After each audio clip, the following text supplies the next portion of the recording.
সরকার নির্বাচন সামনে রেখে 5টি আইনে সংশোধনী চেয়ে ইসির প্রস্তাবনা, প্রার্থিতা সহ বেশ কিছু বিষয়ে আসছে পরিবর্তন।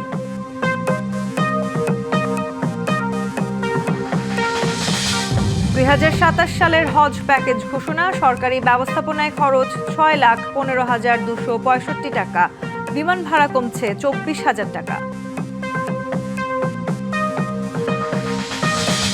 এক বছরেও ক্ষত শুকায়নি মাইলস্টোন ট্র্যাজেডির, 36টি প্রাণের শূন্যতা বয়ে বেড়াচ্ছেন স্বজনরা, শোককে শক্তিতে পরিণত করার তাগিদ। সরকার বিরোধী বিক্ষোভে উত্তাল ভারত, মোদির বাসভবনের সামনে থেকে আটক রাহুল, প্রিয়াঙ্কা, অখিলেশ সহ আটক বেশ কয়েকজন, দিল্লি অভিমুখে শত শত কৃষক। মানবতা বিরোধী অপরাধ মামলায় সাবেক সেনা কর্মকর্তা মোজাফফর হোসেনকে বৃহস্পতিবার হাজিরের নির্দেশ দিয়েছে আন্তর্জাতিক অপরাধ ট্রাইব্যুনাল ২। সাবেক সেনা কর্মকর্তা মাসুদ উদ্দিন চৌধুরীর সঙ্গে কথোপকথনের সূত্র ধরে শহীদ রাষ্ট্রপতি জিয়াউর রহমান হত্যা মামলায় গ্রেপ্তার করা হয় তাকে। মানবতা বিরোধী অপরাধ সহ বেশ কয়েকটি অপরাধের তদন্ত করা হবে তার বিরুদ্ধে। ৪৫ বছর পর সাবেক রাষ্ট্রপতি জিয়াউর রহমানকে হত্যায় জড়িত সাবেক সেনা কর্মকর্তা মোজাফফর হোসেনকে গ্রেপ্তার করা হয়। গ্রেপ্তারের পর হস্তান্তর করা হয় সেনা সদরে। আমাদের শহীদ রাষ্ট্রপতি জিয়াউর রহমানের হত্যাকাণ্ডের সাথে মঙ্গলবার চিফ প্রসিকিউটর এক আবেদনে ট্রাইব্যুনালকে জানান, ১/১১ থেকে ৫ই আগস্ট পর্যন্ত বিভিন্ন মানবতা বিরোধী অপরাধের সঙ্গে মোজাফফর হোসেনের সম্পৃক্ততা তদন্ত করা হবে। মাসুদ উদ্দিন চৌধুরীর সাথে ওই জন্ডু নামী ওই ফেক ব্যক্তি, তার সাথেও বিভিন্ন রকম সময় কথাবার্তা তারা বলেছে। এই জন্ডু আর কেউ নন, তিনি হচ্ছে মেজর অবসরপ্রাপ্ত মোজাফফর হোসেন। ক্রাইমস এগেনস্ট হিউম্যানিটির মধ্যে মাসুদ উদ্দিন চৌধুরীর অনেক সংশ্লিষ্টতা ইতিমধ্যে আমাদের তদন্ত সংস্থা পেয়েছে, এবং সেই সময়ের মধ্যে যখন সারা বাংলাদেশে যখন এই যে মানবতা বিরোধী অপরাধ সংগঠিত হচ্ছিল, তখনও এই আসামি এবং মাসুদ উদ্দিন চৌধুরীর মধ্যে একটা সংশ্লিষ্টতা আমাদের তদন্ত সংস্থা ইতিমধ্যে পেয়েছে। পরে ২৩ জুলাই মোজাফফরকে হাজিরের নির্দেশ দেন ট্রাইব্যুনাল ২। সেদিনই এই মামলায় গ্রেপ্তার দেখানো হতে পারে তাকে। গ্রেফতার দেখানোর আগে যেহেতু তিনি সেনাবাহিনীর তত্ত্বাবধানে রয়েছেন, সেই কারণে আজকে আমি একটা অ্যাপ্লিকেশন দিয়েছি যে তাকে আর্মির তত্ত্বাবধান থেকে প্রোটেকশন ওয়ারেন্টে আমাদের ট্রাইব্যুনালে হাজির করার জন্য। আর্মির অ্যাডজুটেন্ট জেনারেল বরাবরে একটি প্রোটেকশন ওয়ারেন্ট ইস্যু হয়েছে, তাকে আগামী তারিখে যদি আনা হয় আমাদের ট্রাইব্যুনালে, দেন আমরা তাকে শোন অ্যারেস্টের আবেদন করব। এদিকে শহীদ রাষ্ট্রপতি জিয়াউর রহমান হত্যার বিচার কোর্ট মার্শালেই হবে বলে জানান চিফ প্রসিকিউটর। জিয়াউর রহমানের হত্যাকাণ্ডের সাথে তার যে সম্পৃক্ততা, সেটি সেনা আইনে বিচার হবে। নাজমুল হুদা, ডিবিসি নিউজ, ঢাকা। স্থানীয় সরকার নির্বাচন সামনে রেখে 5টি আইনে সংশোধনী চেয়ে প্রস্তাবনা দিয়েছে নির্বাচন কমিশন, যা দ্রুত আইন মন্ত্রণালয়ে পাঠানো হবে। নির্বাচন আইন ও আচরণবিধির সংশোধনী চূড়ান্ত করতে বৈঠকের পর কমিশন কর্মকর্তারা জানান, প্রার্থিতা, প্রচার ও আচরণবিধি লঙ্ঘন সহ বেশ কিছু বিষয়ে পরিবর্তন আসছে। একটি গ্রহণযোগ্য স্থানীয় সরকার নির্বাচন উপহার দিতে চায় ইসি। মঙ্গলবার সকালে তাই রাজধানীর আগারগাঁ নির্বাচন কমিশন ভবনে বৈঠকে বসেন সিইসি সহ 4 কমিশনার ও ইসি সচিব। স্থানীয় সরকার নির্বাচনের 5টি প্রতিষ্ঠান, ইউনিয়ন পরিষদ, উপজেলা পরিষদ, পৌরসভা, সিটি কর্পোরেশন ও জেলা পরিষদের আইনগুলো নিয়ে বৈঠকে আলোচনা হয়। বৈঠক শেষে সাংবাদিকদের ব্রিফিংয়ে ইসি সচিব জানান, প্রচারের সময়সীমা কমানো, সামাজিক মাধ্যমে প্রচারণার নিয়ন্ত্রণ এবং মাইক বা সাউন্ড সিস্টেম ব্যবহারে বিধিনিষেধের প্রস্তাবও আছে। কি কি তথ্য দিতে হবে, কি পদ্ধতিতে দিতে হবে, এই পদ্ধতিগুলো না আরেকটু চর্চা করে দেওয়া হবে। আর আইন সংশোধনের বিষয়টা আইনগত ব্যাপার, যে এখন আমরা প্রস্তাব পাঠাবো স্থানীয় সরকার বিভাগকে। স্থানীয় সরকার বিভাগ যদি আমাদের উপযুক্ত মনে করেন, তাহলে তারা সেইভাবে ব্যবস্থা নেবে। সংশোধনের ফলে নির্বাচনে প্রার্থী হওয়া সহ বেশ কিছু বিষয়ে পরিবর্তন আসবে। এমপিওভুক্ত শিক্ষা প্রতিষ্ঠানের শিক্ষক, দ্বৈত নাগরিকত্বধারী ব্যক্তি, ঋণখেলাপি ও ঋণখেলাপের জামিনদারদের স্থানীয় সরকার নির্বাচনের প্রার্থিতা অযোগ্য করার প্রস্তাব রাখা হয়েছে। এমপিওভুক্ত শিক্ষকগণ যিনি ব্যক্তিগতভাবে বন্ধকদাতা তিনি তো আছেনই, কিন্তু গ্যারান্টার যারা, তাদেরকেও ঋণখেলাপি হিসেবে অযোগ্য করার একটা কথা প্রস্তাবনাটা আমরা নীতিগতভাবে সম্মত হয়েছি। দ্বৈত নাগরিকত্বধারী যারা, তাদেরকেও আমরা মনে করি, কমিশন মনে করে যে তাদেরকেও আপনার নির্বাচনে অংশগ্রহণের সুযোগ নেই। এছাড়া ২৭শে আগস্টের মধ্যে প্রস্তাবের সম্ভাব্য ভোটকেন্দ্রের তালিকা চূড়ান্ত করতে বলা হয়েছে।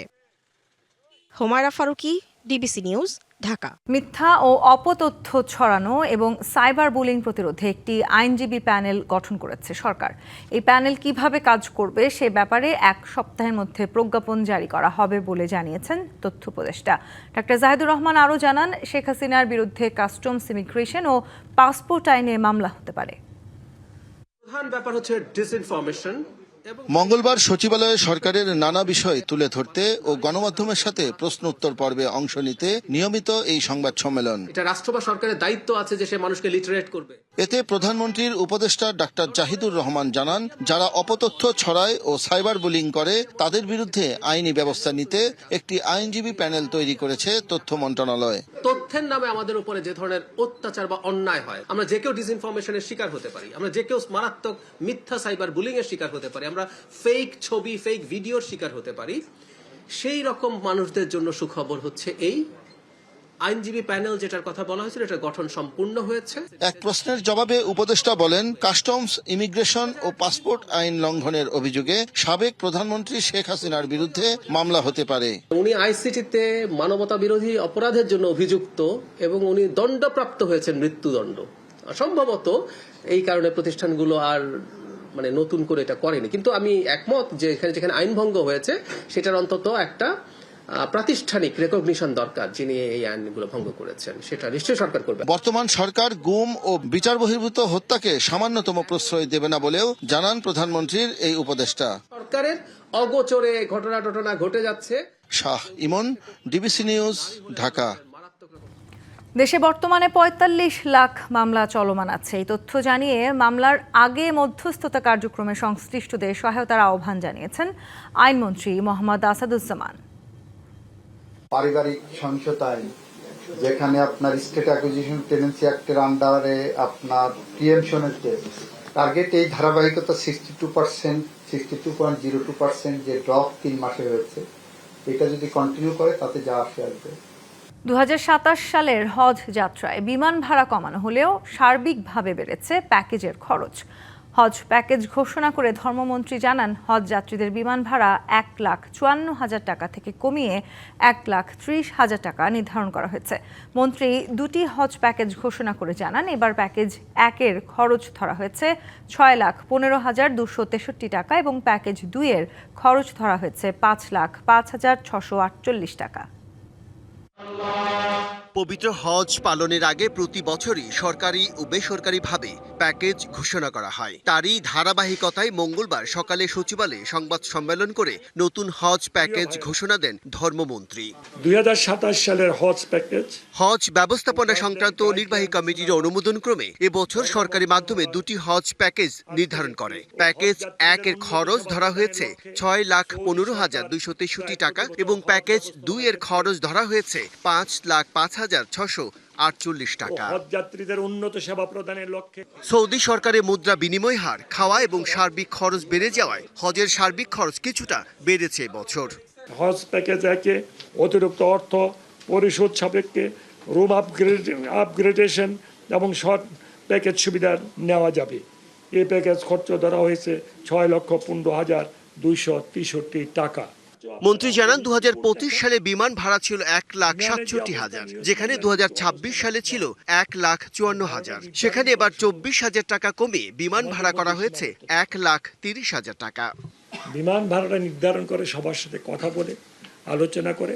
পৃথিবীতে কখন আপনারা এখানে একমাত্র মাননীয় প্রধানমন্ত্রী তারেক রহমান সাহেব পারছেন বিমান ভাড়াকে কমাতে? যেখানে ২ লক্ষ টাকা ছিল সেখানে ১,৩০,০০০ টাকা। ২০২৭ সালে চাঁদ দেখা সাপেক্ষে হজের প্রথম ফ্লাইট শুরু হতে পারে ৮ই এপ্রিল এবং হজ অনুষ্ঠিত হতে পারে ১৫ই মে। হজ এজেন্সিস অ্যাসোসিয়েশন অব বাংলাদেশ বা হাব বেসরকারি ব্যবস্থাপনায় হজ যাত্রীদের প্যাকেজ ঘোষণা করতে পারে বুধবার। Bijan Kumar Das, DBC news, Dhaka. সদস্য দেশগুলোর মধ্যে ভিসা সহজে করতে কাজ করছে বিমস্টেক। তবে এই জন্য প্রয়োজন দেশগুলোর একমত হওয়া। একই কারণে মুক্ত বাণিজ্য চুক্তি করতে পারেনি সদস্য দেশগুলো। ঢাকায় বিমস্টেক কার্যালয়ে সাংবাদিকদের সাথে মত বিনিময়ে এসব কথা বলেন বিমস্টেকের সেক্রেটারি ইন্দ্রমণি পাণ্ডে। কূটনৈতিক সংবাদদাতাদের সংগঠন ডিপ্লোম্যাটিক করেসপন্ডেন্ট অ্যাসোসিয়েশন বাংলাদেশ ডিক্যাবের সাথে মতবিনিময় সভা। এ আয়োজনে ৩০ বছর পূর্ণ করতে চলা বঙ্গোপসাগর সংলগ্ন ৭টি দেশের আঞ্চলিক জোট বিমস্টেকের নানা দিক তুলে ধরেন সংস্থাটির সেক্রেটারি ইন্দ্রমণি পাণ্ডে। ২০০৪ সালে একটি ফ্রেমওয়ার্ক সই হলেও সদস্য দেশগুলোর মধ্যে মুক্ত বাণিজ্য চুক্তি হয়নি কখনোই। কেন জোটটি তেমনভাবে সফল হতে পারছে না, এমন প্রশ্নের জবাব দেন ইন্দ্রমণি। এ বিষয়ে অনেকগুলো কমিটি কাজ করছে, তারা নিয়মিত সভা করছে, আলোচনা করছে, কখনো কখনো আলোচনায় অগ্রগতি হচ্ছে। আমরা বেশ আশাবাদী যে আগামী কয়েক মাসের মধ্যেই এ বিষয়ে ফলাফল দেখতে পাব। ভিসামুক্ত ইউরোপীয় ইউনিয়নভুক্ত দেশগুলোর মতো এই জোটের দেশগুলোর মধ্যেও ভিসা সহজ করার সুযোগ থাকলেও কেন তা করা হচ্ছে না, এমন প্রশ্নের জবাবও দেন তিনি। আমাদের মধ্যে ভিসা সহজীকরণ নিয়ে আলোচনা হয়, তবে এর জন্য সদস্য দেশগুলোকে একমত হতে হবে। মিয়ানমার জোটভুক্ত দেশ হলেও রোহিঙ্গা সংকট সমাধান রাজনীতিবিদদেরই হাতে, বলেন ইন্দ্রমণি পাণ্ডে। ইশরাত জাহান উর্মি, ডিবিসি নিউজ, ঢাকা। 1 বছর আগে থেমে গিয়েছিল বহু কোমল প্রাণ।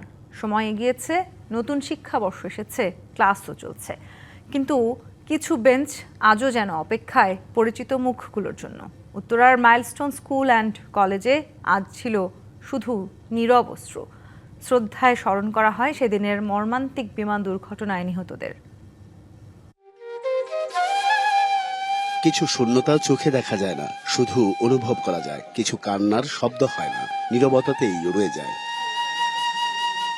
মাইলস্টোন ট্র্যাজেডির 1 বছর, তবু এই ক্যাম্পাসে পা রাখলেই যেন মনে হয় কোথাও থেকে ছুটে আসবে ছোট্ট ছোট্ট পায়ের শব্দ, ভেসে আসবে টিফিনের হাসি। কিন্তু বাস্তবতা বড় নির্মম। যাদের জন্য ছিল সেই কোলাহল, তাদের অনেকেই আজ শুধুই স্মৃতি। আমাদের যে নিষ্পাপ 28টা শিশু, 3 জন শিক্ষক, 3 জন অভিভাবক, 1 জন আয়া, ঠিক এই জায়গায় অকালে মৃত্যু বলে ঢলে পড়েন।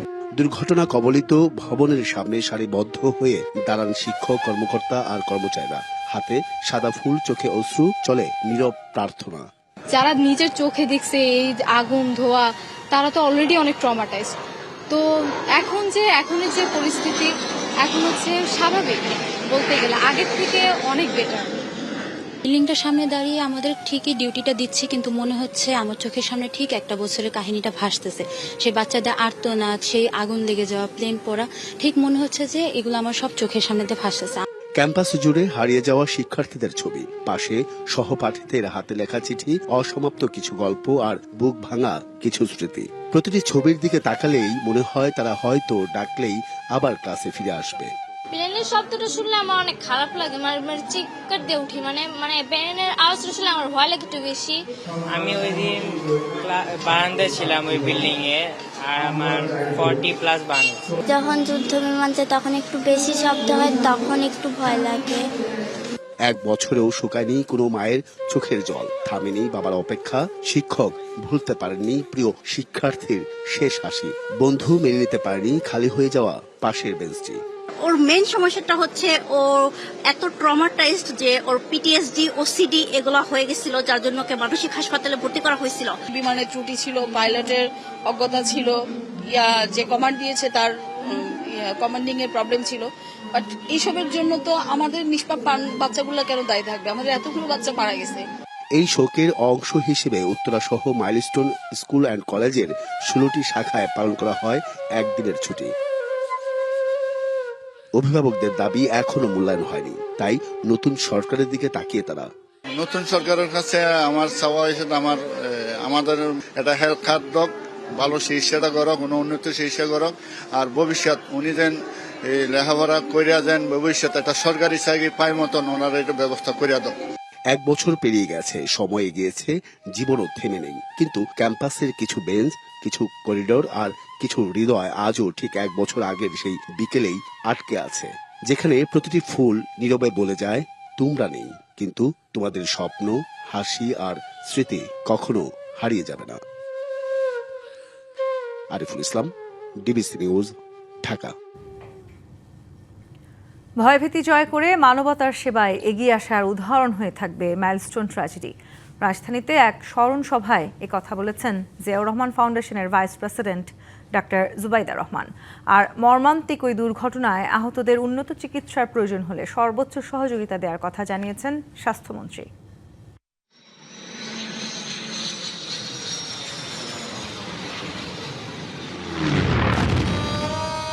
মাইলস্টোন ট্র্যাজেডির 1 বছর। এই দিনে হাসি আনন্দে মুখর শিক্ষাঙ্গন মুহূর্তেই পরিণত হয়েছিল আগুন, ধোঁয়ার, আর্তনাদের বিভীষিকাময় জনপদে। ভয়াবহ বিমান বিধ্বস্তের ওই ঘটনায় পাইলট, একজন শিক্ষিকা এবং 28 শিক্ষার্থী সহ 36 জন প্রাণ হারান।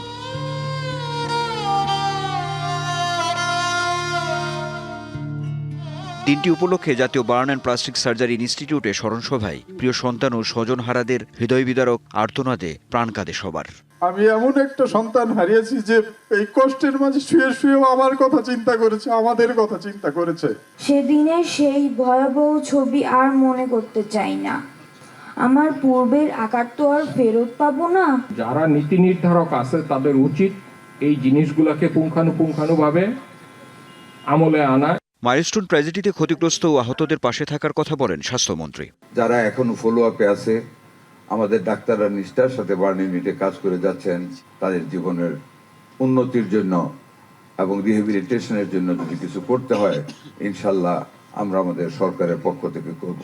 প্রধান অতিথির বক্তব্যে জিয়াউর রহমান ফাউন্ডেশনের vice president doctor Zubaida Rahman বলেন, মাইলস্টোন ট্র্যাজেডি বেদনা ও কষ্টের সঙ্গে সাহস ও অনুপ্রেরণা জুগিয়েছে। স্মৃতিতে ভয়াবহতা নিশ্চয়ই এখনো ভীত করে, কিন্তু শঙ্কা ভয়কে জয় করে সাহসিকতার সাথে আপনারা যেভাবে দৃষ্টান্ত স্থাপন করেছেন, দেশ ও জাতি নিশ্চয়ই জানায় কৃতজ্ঞতা, সহমর্মিতা, অভিনন্দন। এই কষ্টের মধ্যেও যে সাহসিকতা, সহমর্মিতা ও আত্মত্যাগের নিদর্শন সারা বিশ্ব দেখেছে, তা ইতিহাসে বিরল। স্মরণসভায় উপস্থিত ছিলেন ভারত ও যুক্তরাজ্যের হাইকমিশনার, চীনের রাষ্ট্রদূত সহ বিশিষ্টজনেরা। মাইলস্টোন ট্র্যাজেডির ঘটনায় শোক জানিয়ে যে কোনো বিপদে বাংলাদেশের পাশে থাকার কথা বলেন তারা। যারা বেঁচে আছে ওদের ট্র্যাজেডিটা আমরা ভাবতে পারি না।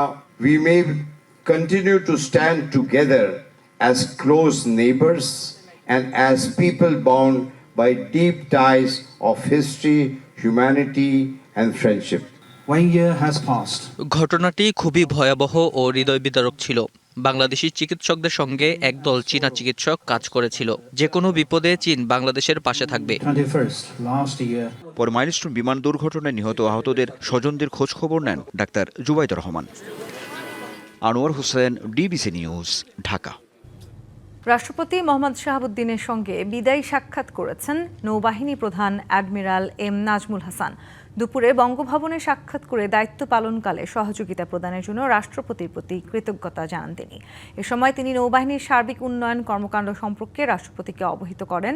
রাষ্ট্রপতি ও সশস্ত্র বাহিনীর সর্বাধিনায়ক মোহাম্মদ শাহাবুদ্দিন সফল ও সুচারুভাবে দায়িত্ব পালন করায় বিদায়ী নৌপ্রধানকে ধন্যবাদ জানান। রাষ্ট্রপতি এ সময় বাংলাদেশ নৌবাহিনীর চলমান উন্নয়নের ধারা অব্যাহত থাকবে বলেও আশা প্রকাশ করেন। অ্যাডমিরাল এম নাজমুল হাসান আগামী 23শে জুলাই নতুন নৌ প্রধানের কাছে দায়িত্ব হস্তান্তর করবেন। সাতক্ষীরা 4 আসনের সংসদ সদস্য ও জামায়াত নেতা গাজী নজরুল ইসলামের সামাজিক যোগাযোগ মাধ্যমে ছড়িয়ে পড়া ভিডিও বিষয়ে তদন্ত করে দলীয় সাংগঠনিক নিয়ম অনুযায়ী প্রয়োজনীয় পদক্ষেপ গ্রহণ করবে জামায়াত। মঙ্গলবার জামায়াত নিজেদের ভেরিফাইড ফেসবুক পেজে দেয়া বিবৃতিতে এই তথ্য জানায়। বিবৃতিতে আরও বলা হয়, ইতিমধ্যে বিষয়টি নিয়ে গাজী নজরুলের নিজের বিবৃতি, তার প্রথম ও দ্বিতীয় স্ত্রী এবং দ্বিতীয় স্ত্রীর বাবার ভিডিও বক্তব্য মিডিয়াতে প্রকাশিত হয়।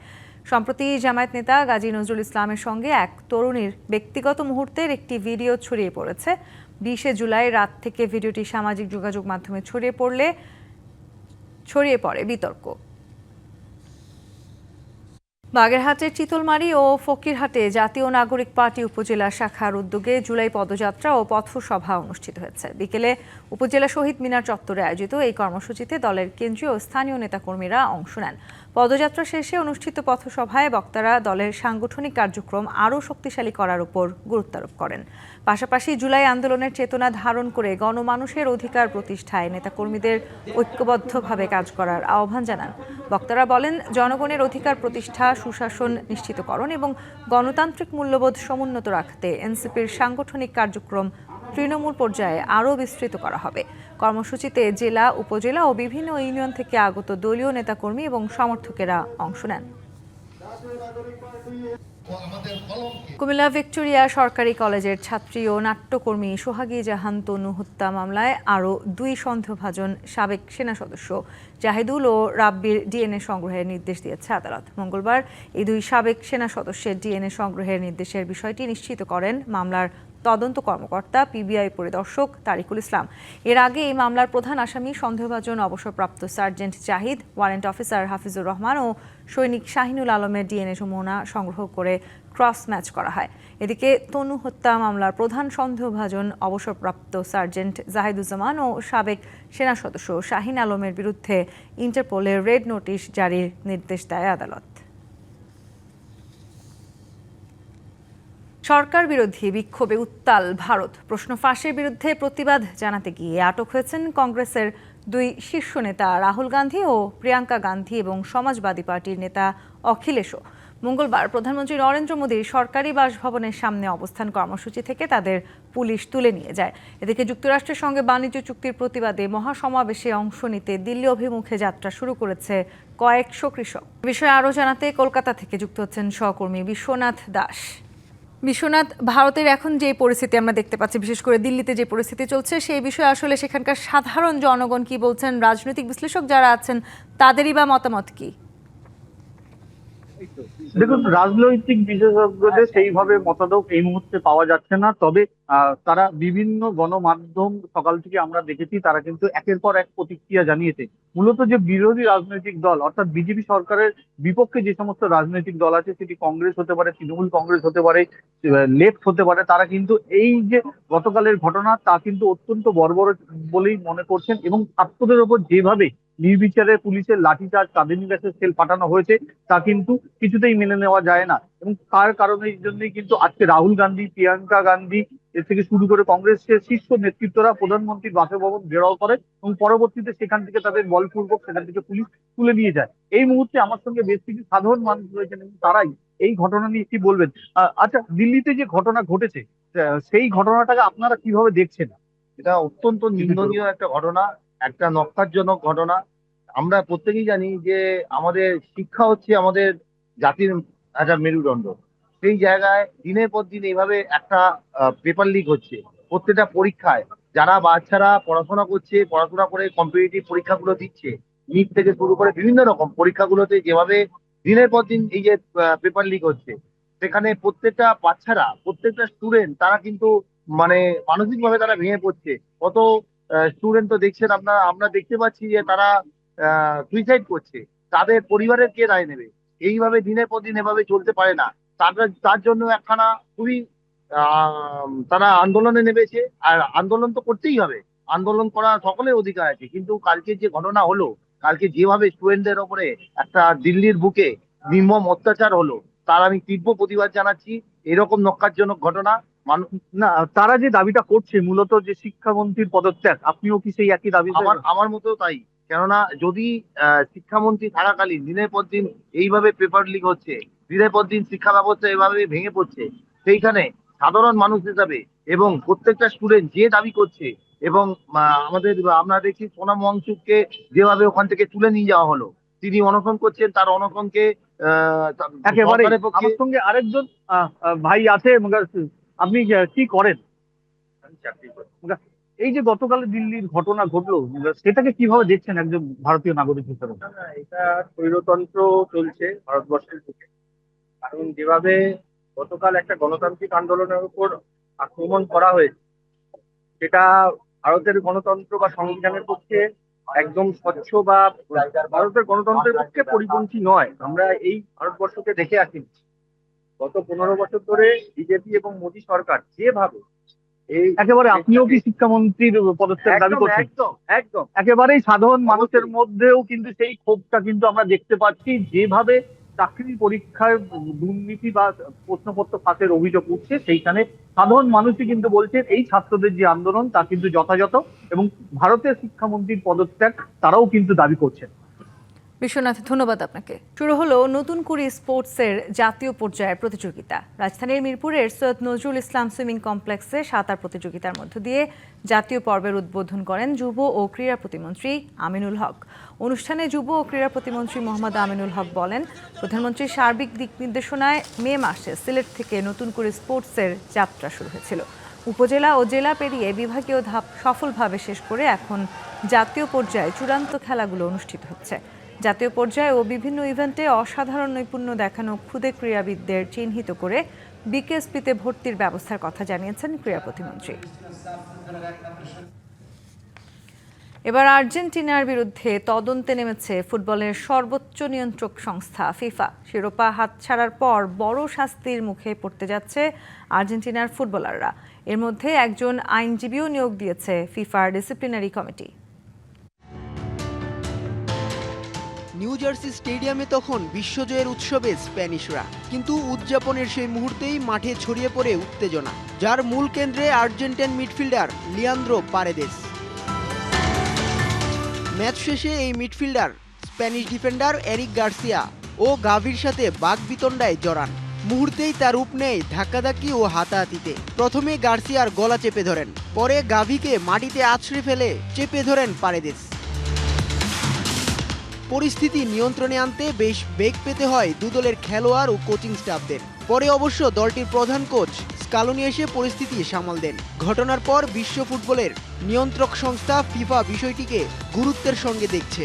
স্পেন ও আর্জেন্টিনার মধ্যকার বিশ্বকাপ ফাইনালের ম্যাচ রিপোর্ট পর্যালোচনার পর ফিফা ডিসিপ্লিনারি কোডের ৩৬ নম্বর অনুচ্ছেদ অনুযায়ী তদন্ত কার্যক্রম শুরু করা হয়েছে। ম্যাচ পরবর্তী ঘটনাগুলোতে শৃঙ্খলা ভঙ্গের অভিযোগ খতিয়ে দেখতে ফিফা ডিসিপ্লিনারি কমিটি একজন তদন্তকারী নিয়োগ করেছে। তদন্তকারীর প্রতিবেদন জমা দেওয়ার পরই এই বিষয়ে পরবর্তী সিদ্ধান্ত এবং বিস্তারিত তথ্য প্রকাশ করা হবে বলে জানায় ফিফা। উৎস Rashid, DBC news desk. DBC সংবাদে এই ছিল এখনকার মতো। ডিবিসি নিউজের সংবাদগুলো পড়তে ভিজিট করুন dbcnews.tv আর ভিজিট করুন ডিবিসি নিউজের ফেসবুক পেজ এবং ইউটিউব চ্যানেল। ডিবিসির সঙ্গে থাকুন।